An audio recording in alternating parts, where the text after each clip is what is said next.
Italy, 41 dead and more than 1,300 infected with the new virus, the majority in Wuhan, Hubei province, where this all began. Today, China's President Xi Jinping warned it was spreading. And indeed, scientists at Imperial College London suggest as many as 4,000 people were infected by January the 18th. And that each person was infecting as many as 3 others, showing how hard this will be to contain. With pressure growing on the Chinese government, much of the country has now declared a level 1 public health alert. All transport in and out of Wuhan has been stopped. From tomorrow, all vehicle use, including private cars, will be banned from downtown. In the city of 11 million, 6,000 taxis will be deployed to help people get around. It is in quarantine. Wuhan in Hubei province remains the epicenter with the largest number of cases, but there are now reports from across China, and it has spread to Hong Kong and elsewhere in Asia, and further still to the United States, Australia and France, where 3 patients have now tested positive. In Hong Kong, where they have had 5 cases, today the government announced it was raising its emergency response to the highest level, with schools to remain closed for 2 more weeks after the Lunar New Year celebrations. We need to step up our immigration control. We have to control the spread of the disease. First of all, we're going to stop flights and high-speed trains from Wuhan. We will wait until we're fully in control of the outbreak before we resume flights, as well as the high-speed train service. 31 people in the UK have been tested, but all are negative. Public health teams have been placed at Heathrow Airport in London for any passengers feeling unwell. And Channel 4 News understands that medical teams will also be placed at other major airports around the country over the next few days.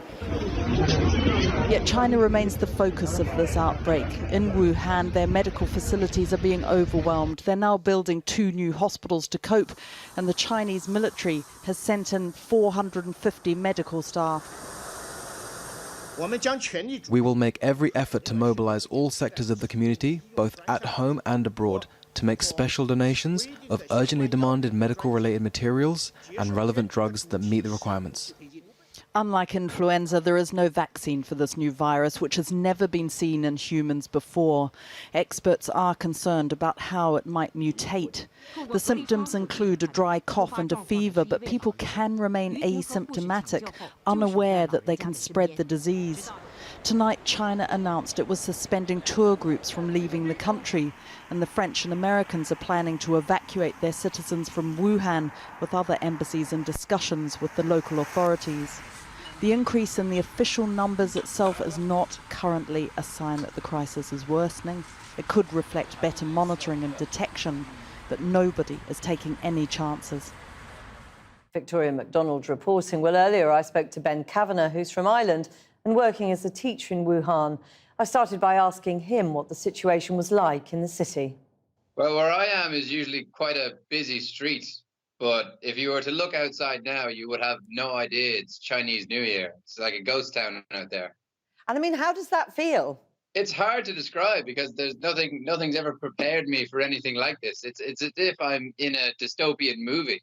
It's hard, like there's 10 million people in this city and there's no one on the street. And from midnight to night, they're banning all transport. So no personal vehicles unless absolutely essential. So there'll be nothing out there tomorrow. Now, you seem quite calm, given what you're describing. Is there any sense of panic?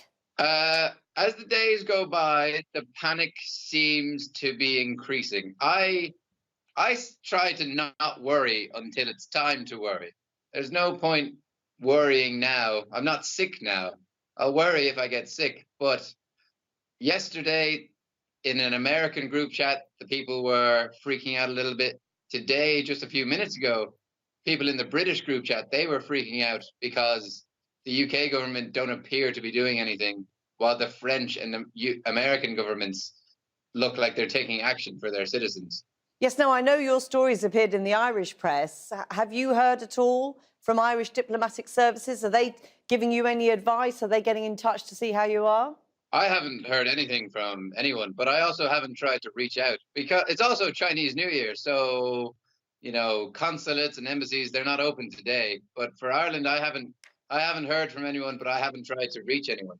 I don't think it makes sense to leave. We're here. And if we left, we would feel better. But then we're only risking spreading the disease. You're there on your own, as I understand it. What, if any, precautions can you take, or are you being told to take, to prevent catching this virus?